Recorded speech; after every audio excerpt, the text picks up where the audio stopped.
Hey there, welcome back to GenXGrownUp. I'm George, and this is Bit by Bit.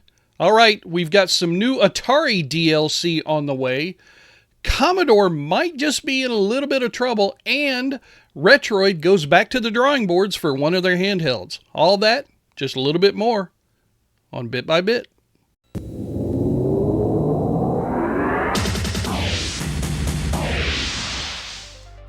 And here we go. First up from GenXGrownUp.com. Atari 50's Namco Legendary Pack DLC will be released on November the 13th, ladies and gentlemen. We finally have that release date that we've been craving for and looking for ever since we saw this announcement trailer. I don't know how many months ago at this point, but let's take a quick look at what's going to be in there. So first off, Pac-Man for the Atari 2600, the fan favorite, as it says here in the article that I happen to create. Yes, very much looking forward to that. Also, we've got a curated selection of games across 2600, 5200, 7800, Atari 8-bit computers, and the arcade cabinets themselves. So let's take a look at the full game list. First up, Dig Dug 2600 and 5200 arcade, 7800, 8-bit as well. Galaga for the 7800, Galaxian for the 26 and 52 and 8 bits, Pac-Man for the 5200 8-bit, Xevious for the 7800 and the arcade cabinet, as well as Pac-Man, my beloved Pac-Man for the 2600, priced at $7.99 USD, $8, November the 13th, available on these platforms: PS5, 4, Xbox Series XS, Xbox One, Nintendo Switch, and PC. They give you just a little bit more detail here about the quick primer, what is Atari 50, why it matters, so on and so forth. Here's some specs, again, that price for you.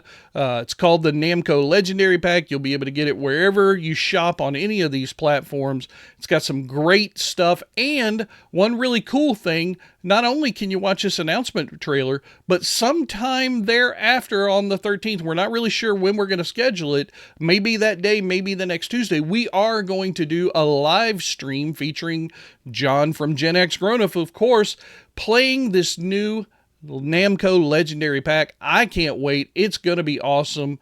Man, so much cool stuff coming out from Atari these days. And our next bit from lightgunfanatics.com, they got a hands-on preview of the Intech Game Time Breaker light gun. This was at Portland Retro Gaming Expo. I saw it there. I've also talked with these people at the Long Island Retro Gaming Show a while back. They're very good people, and this is a very unique piece of equipment. So this is compatible with the PlayStation 1 and 2, working on modern HD TVs. They've also got a PC version. We're going to get into that in just a second. It's a real pretty gun. You can see right here, modeled after the Time Crisis colors. Very, very nice. You've got your buttons down here. Here's your C button on the bottom, just like the GunCon 2, as he says. He did notice the PlayStation gun, it had Time Crisis 3 playing on a PlayStation 2 console. Here is that sensor that would plug into the PlayStation console if you'd like. He does mention in this article, you can check it out for yourself, that the lag or the accuracy was a little bit off on the PlayStation, but I think, yeah, down here, the PC version, which used a 2-point IR tracking system, generally felt a little bit more accurate than the PlayStation version. So keep that in mind if you're interested in picking one of these up for yourself. Some of the games included Hogan's Alley, Duck Hunt, Mechanized Attack, Operation Wolf, Beast Busters. So a lot of look. Here's a look at the booth right here. We've got all the different stuff on there. There's the screen that he was playing on. Very cool. Here's some of the pricing. The PlayStation versions are going to either be $120 or $150, depending upon you getting that HDMI converter with it or not. The PC version is going to be around $90 to $100. So PC version will be a little bit cheaper than the PlayStation version. I'm sure there's some licensing and technical details, that sensor, of course, being a big part of it. But if you're looking to get into light gun gaming, this is a great time to do so, and you definitely need to keep an eye on this website, Light Gun Fanatics. They have got all the latest information. And here's some saddening news from TimeExtension.com. It looks like the two major Commodore companies out there might be coming to blows very, very soon. So Commodore Industries is trying to prevent Commodore International from using the name And the logo. Ladies and gentlemen, this right here is Commodore Industries boss, Luigi Simonetti. Perry Fratrick, he's the guy who worked with the group to purchase the Commodore license and form the new company that is putting out the Commodore 64 Ultimate. But Commodore Industries has filed some injunctions, and it looks like we might be going to court. Here, he released a statement back in 2017. Commodore Industries SRL has always been willing to collaborate with anyone who truly wants to enhance and promote the brand and what it has represented for all of us in the community. However, where necessary, we will be ready to protect our rights before any authority on the strength of legal and substantive grounds that have been explained in detail in that press release back in 2017. Here are some of the products that company has put out. A little Bluetooth speaker. I don't even know what the hell that is. That looks like a tablet that they put out. Maybe some kind of a USB stick that's supposed to replicate the Commodore tape drive. I don't know. Anyway, they have now moved to prevent Commodore International from using the name.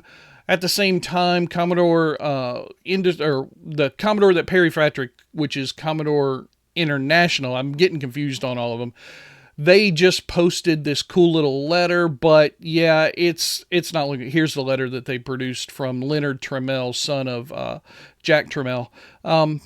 Yeah, it's just not looking good, folks. And here's another bit of Atari good news from GenXGrownUp.com.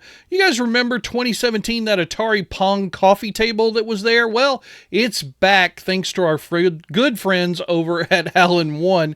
This is going to begin shipping on December 10th of this year, so you can get it just in time for Christmas if you'd like to, ladies and gentlemen. So it is a beautiful system. I made sure to include plenty of beauty shots from their press kit.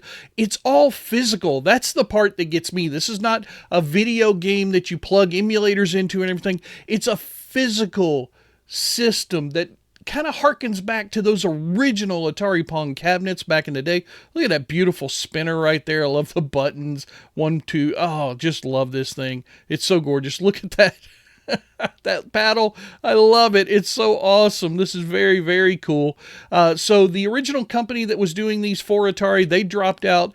Allen One stepped in. You know they're doing a great job on those recharge cabinets, so Atari gave them a shot to bring this one back. It's going to come back at $2,999, so $3,000 US.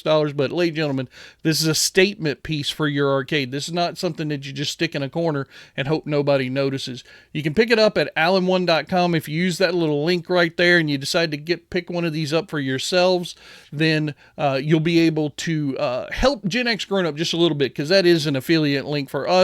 It's also going to be on AtariCom.com soon, but they haven't listed it just yet. But oh, look at the gorgeous with the seats and everything, the RGB going around the playfield. It's just beautiful. Ladies and gentlemen, if you've got the money, they've got the time. And here's some interesting news from notebookcheck.com. Retroid has taken some polls because people are a little bit upset with these Pocket 6s that have been announced recently. So this came out right at the end of October, the 29th, as you can see right there. And this centers around mostly the Retroid Pocket G2 and Retroid Pocket 6, which were the announced systems.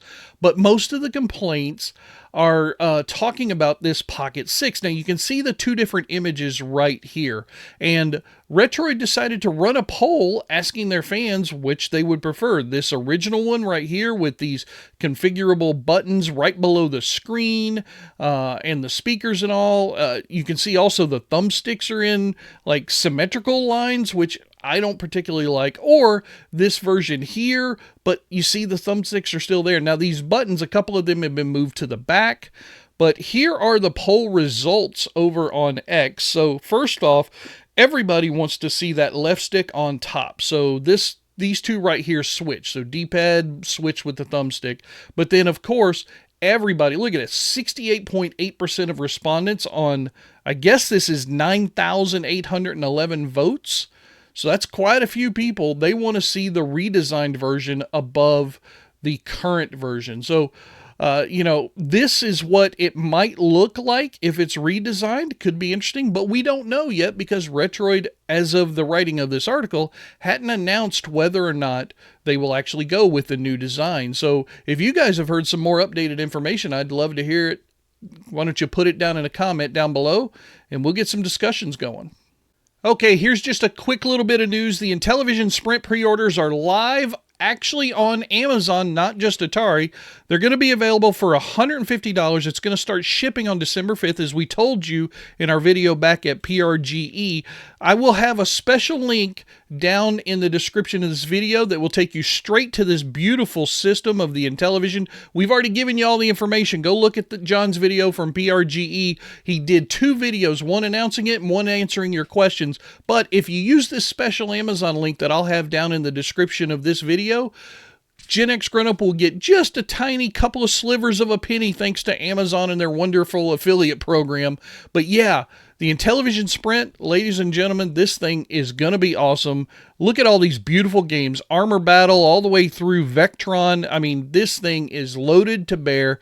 It's actually going to be even better than a lot of the other systems because of those wireless controllers. I really love that with this new Intellivision Sprint. It doesn't have the cartridge slot, which we talked about at PRGE, but you can still load your games through the USB with the sticks and all that. John, I'm sure, will have videos explaining how to do all of that when we get ours in. But yeah, this thing looks beautiful, it's gorgeous, and you can head over to Amazon right now and pre-order it so you get it before Christmas.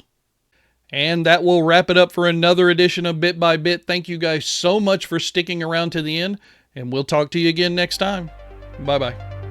That's going to do it for the news making headlines in the gaming world right now. I am George, and if you want to see more, hit that subscribe button, and I'll keep on bringing you the news bit by bit.